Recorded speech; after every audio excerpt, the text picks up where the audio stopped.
Hi hello అండి అందరికీ ముందుగా శ్రావణ మాస శుభాకాంక్షలండి.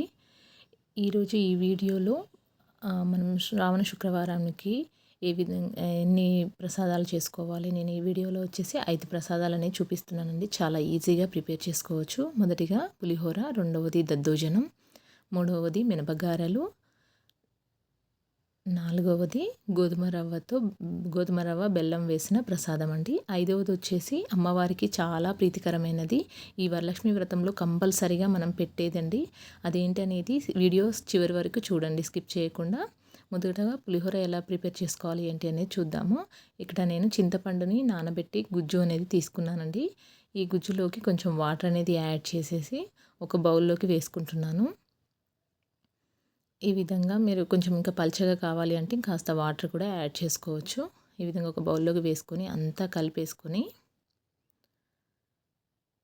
దీంట్లోకి ఒక 3 పచ్చిమిరపకాయలని ఇలా సన్నగా కట్ చేసి వేసుకుంటున్నాను.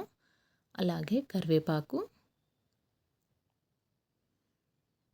మనం ఈ ప్రసాదాలు అనేవి ఎటువంటి హడావిడి లేకుండా చాలా సింపుల్గా ప్రిపేర్ చేసుకోవచ్చండి. అలాగే టేస్ట్కి తగినంత ఉప్పు, పసుపు, జీలకర్ర పొడి, అలాగే మిరియాల పొడి, కొంచెం ధనియాల పొడి, ఇవన్నీ వేసి ఒకసారి అంతా బాగా కలిపేసుకొని స్టవ్ మీద పెట్టేసి స్టవ్ ఆన్ చేసి ఇది బాగా చిక్కగా అయ్యేంతవరకు ఉడికించుకోవాలండి.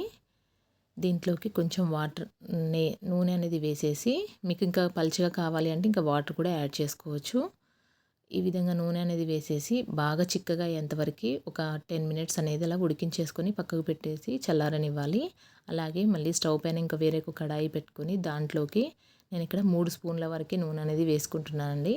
మనం చేసుకునే పులిహోర క్వాంటిటీని బట్టి ఆయిల్ అనేది వేసుకోవాలి. ఇలా 3 స్పూన్ల నూనె అనేది వేసుకున్న తర్వాత ఒక చిన్న కప్పుతోటి పల్లీలు అనేవి వేసేసి ఆ పల్లీలు బాగా వేయించేసుకోవాలి. పల్లీలు అనేవి బాగా వేగిపోయిన తర్వాత దీంట్లోకి ఇలా ఒక 6 పచ్చిమిర్చి అనేవి సన్నగా కట్ చేసి వేసుకుంటున్నాను. అలాగే కరివేపాకు, కొంచెం జీడిపప్పు పలుకులు, పోపు దినుసులండి, జీలకర్ర, ఆవాలు, శనగపప్పు, మినపప్పు ఇవన్నీ వేసి కొంచెం ఎండుమిరపకాయలు కూడా వేస్తున్నానండి. మనం పులిహోర అంటే ఎండుమిర్చి కంపల్సరీ వేసుకోవాలి, టేస్ట్ కూడా చాలా బాగుంటుంది. ఇది ప్రసాదం కింద చేస్తున్నాం కాబట్టి దీంట్లోకి వెల్లుల్లి, అలాగే ఉల్లిపాయ ముక్కలు అలాంటివి ఏమీ వేయకుండా, అల్లం కూడా వేయకుండా చేసేసుకోవాలి. కొంచెం ఇంగువ అనేది వేసేసి పోపు అనేది బాగా వేగనిచ్చేసి పక్కకు పెట్టుకోవాలి. ఇప్పుడు ముందుగానే వండి పెట్టుకున్న అన్నాన్ని చల్లారబెట్టేసుకొని దాంట్లోకి ఈ చింతపండు గుజ్జును అనేది వేసుకోవాలి. మనం మరిగించుకున్న చింతపండు గుజ్జు ఉంది కదా, అది మొత్తం వేసేసి ఒకసారి అంతా బాగా కలుపుకోవాలి. అన్నం అనేది పూర్తిగా చల్లారిన తర్వాతనే ఈ ప్రాసెస్ అనేది చేసుకోవాలండి. అది వేడిగా ఉన్నప్పుడు చేస్తే ముద్దగా అయిపోతుంది అన్నం అనేది. సో అన్నంలోకి ఈ చింతపండు గుజ్జు అంతా కలిసేలాగా బాగా కలిపేసుకున్న తర్వాత మనం పెట్టుకున్న పోపును కూడా దీంట్లోకి వేసేసుకోవాలి. ఈ చింతపండు గుజ్జు కూడా మొత్తం చల్లారిపోవాలండి. ఏవి వేడివి వేసినా కూడా అన్నం అనేది మొత్తం ముద్దగా అయిపోతుంది. మనకి పులిహోర ప్రసాదం కింద ఇలా పొడి పొడిగా ఉంటేనే చాలా బాగుంటుందండి. మనకి గుడిలో చేసినట్టుగానే ఉంటుంది. ఈ విధంగా మీరు కూడా ట్రై చేయండి. చాలా అంటే చాలా బాగుంటుందండి. చాలా సింపుల్గా హడావిడి అనేది లేకుండా ప్రసాదాలు ఈజీగా చేసుకోవచ్చు. అలాగే సెకండ్ వన్ వచ్చేసి దద్దోజనం అండి. దద్దోజనం కూడా చాలా సింపుల్గా చేసుకోవచ్చు. ఎక్కువ హడావిడి లేకుండా, మార్నింగ్ మనకి వ్రతానికి టైం అనేది లేకుండా ఇలా సింపుల్గా ప్రిపేర్ చేసేసుకుంటే మనము వ్రతాన్ని కూడా చాలా ప్రశాంతంగా చేసుకోవచ్చండి. ఇక్కడ అన్నం వండుకొని చల్లారబెట్టుకొని పక్కకు పెట్టుకున్న దాంట్లోకి నేను ఇక్కడ మనం అన్నం ఎంత తీసుకుంటామో దానికి సరిపడా పెరుగు అనేది చూసి తీసుకోవాలండి. ఇలా పెరుగు అనేది వేసేసుకున్న తర్వాత అంతా ఒకసారి బాగా కలుపుకోవాలి. కలుపుకున్న తర్వాత దీంట్లోకి కొంచెం వాటర్ కూడా యాడ్ చేసుకోవాలండి. అది మనకి ఎక్కువసేపు ఉంటుంది కాబట్టి పూజా మందిరంలో పెట్టుకొని మనం తినేసరికి లేదంటే వచ్చిన వాళ్ళకి పెట్టడానికైనా మొత్తం గట్టిగా అవ్వకుండా ఇలా కొంచెం వాటర్ అనేది యాడ్ చేసుకుంటే బాగుంటుంది.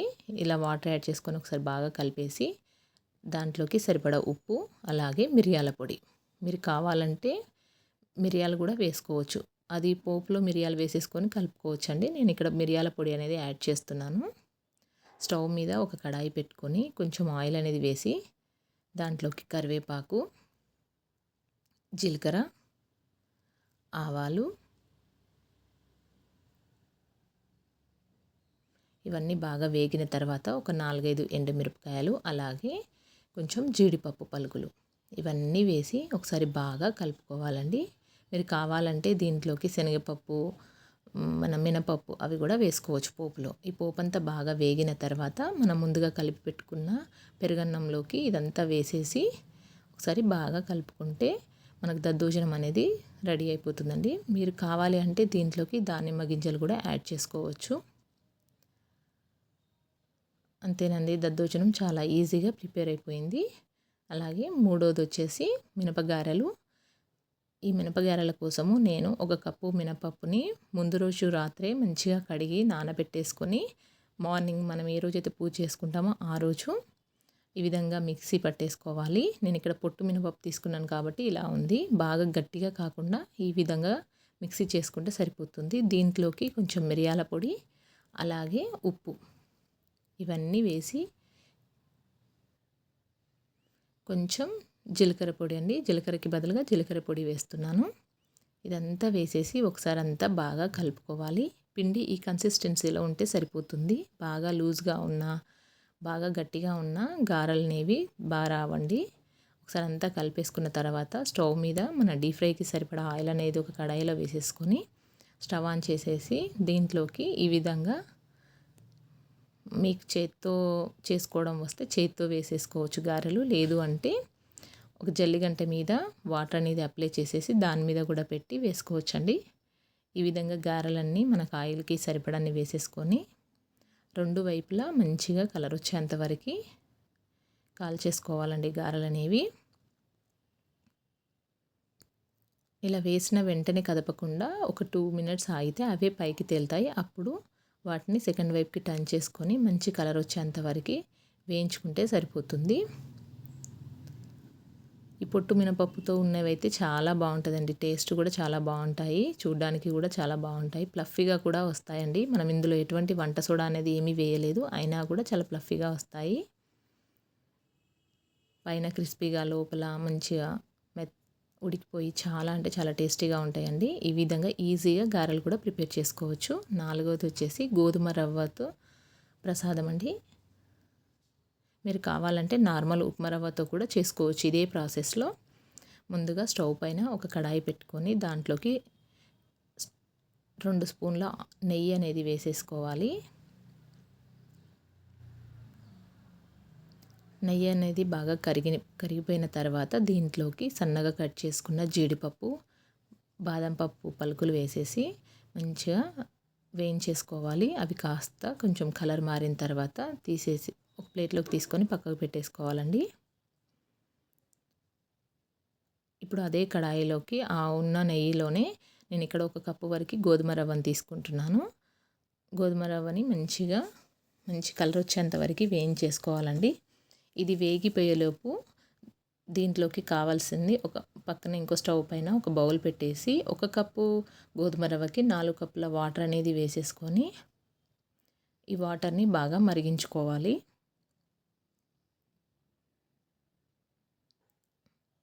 మీరు ఇక్కడ ఈ గోధుమ రవ్వ కాకపోయినా నార్మల్ సూజీ రవ్వ తీసుకున్నా కూడా ఇదే ప్రాసెస్లో చేసుకోవచ్చండి. ఈ విధంగా ఆ బౌల్లోకి వాటర్ అనేవి తీసుకొని స్టవ్ ఆన్ చేసేసి బాగా మరిగించుకోవాలి. ఇక్కడ ఈ గోధుమ రవ్వ అనేది బాగా వేయించేసుకోవాలండి. ఈ విధంగా గోధుమ రవ్వ వేగితే పైన తెల్లగా వస్తుంది. అలా వచ్చింది అంటే గోధుమ రవ్వ వేగిపోయినట్టు. ఇప్పుడు దీంట్లోకి మరిగించుకున్న నీళ్ళని కొద్దిగా వేసుకుంటూ కలుపుకోవాలండి. ఒకేసారి వేసినా అవి పొంగొచ్చేస్తాయి. ఇలా కొద్దిగా వేసుకుంటూ కలిపేసుకోవాలి. ఈ వాటర్లో ఈ రవ్వ అనేది బాగా ఉడికిపోవాలండి. మనం చల్లటి వాటర్ పోస్తే ఈ ఉప్మా రవ్వ ఈ గోధుమ రవ్వ ఉంటుంది కదా, సో ఇదంతా ఒకసారి గట్టి పడిపోతుంది. ఈ విధంగా మనం వేడి చేసిన నీళ్ళు పోయడం వల్ల మనకి ప్రసాదము చల్లారినా కూడా అలా ఏమంటారు గట్టి పడకుండా మనం చేసినప్పుడు ఏ కన్సిస్టెన్సీలో ఉంటుందో చల్లారినా కూడా అదే కన్సిస్టెన్సీలో ఉంటుందండి. అంత బాగుంటుంది. సో ఒకసారి మీరు కూడా ఇలా ట్రై చేయండి. ఈ విధంగా అంతా రవ్వ అంతా ఉడికిపోయిన తర్వాత మనం ఏ కప్పుతో అయితే రవ్వ తీసుకుంటామో అదే కప్పుతో 2 కప్పుల బెల్లం అనేది వేసేసుకోవాలి. మీరు ఈ బెల్లం ప్లేస్‌లో చక్కెర వేసుకున్నా బాగానే ఉంటుంది. కానీ అమ్మవారికి ఇలా మనం పూజలు చేసుకునేటప్పుడు చక్కెరకు బదులు బెల్లంతో పెడితేనే చాలా ఇష్టమండి. మనం ఎక్కువ పూజలోకి బెల్లం వాడితేనే మనకి పూజా విధానంలో చక్కెరకు బదులు బెల్లాన్నే వాడతారు. సో, మనకి మంచి ప్రతిఫలం కూడా ఉంటుంది. ఇటువంటి పూజలకి ఇలా బెల్లంతో చేసిన ప్రసాదాలు పెట్టినా కూడా. సో, ఈ విధంగా అంతా ఒకసారి బెల్లంలో బాగా ఉడికిపోయిన తర్వాత మూత తీసేసి దాంట్లోకి యాలకుల పొడి, అలాగే ముందుగా వేయించుకున్న జీడిపప్పు, బాదం పలుకులు వేసేసి ఒకసారి అంతా బాగా కలిపేసుకొని దగ్గర పడేంత వరకు మనం ఉడికించుకోవాలండి. ఈ విధంగా దగ్గర పడిన తర్వాత మనం ఒక బౌల్లోకి తీసేసుకొని ప్రసాదంగా పెట్టేసుకోవడమేనండి. ఇప్పుడు లాస్ట్‌లో చెప్పాను కదండీ నేను అమ్మవారికి ఇష్టమైన ప్రసాదం చూపిస్తానని. ఇలా శనగలండి.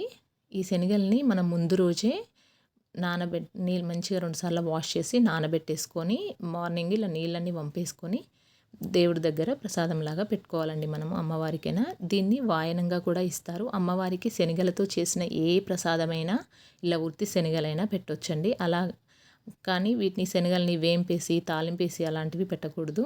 వీటితో చేసిన శనగలు, బెల్లంతో చేసిన లడ్డూలు కానీ ఏ ప్రసాదమైనా పెట్టొచ్చండి. ఇలా ఉత్తి శనగలు మనము మన ఇంటికొచ్చిన ముత్తైదువులకి వాయనంగా ఇస్తాము. అలా ఇవ్వడం వల్ల కూడా మనకి మంచి జరుగుతుందని మన పెద్దవాళ్ళు చెప్తుంటారు. సో, మీరు కూడా ఈ ప్రసాదాలన్నీ మీకు కూడా నచ్చితే మీరు కూడా ట్రై చేసి ఎలా వచ్చాయి ఏంటి అనేది నాకు కామెంట్ బాక్స్‌లో కామెంట్ చేయండి. అలానే నా ఛానల్ని లైక్ చేయండి, షేర్ చేయండి, సబ్స్క్రైబ్ చేయండి. Thank you for watching. అందరికీ మరొకసారి శ్రావణ మాస శుభాకాంక్షలు.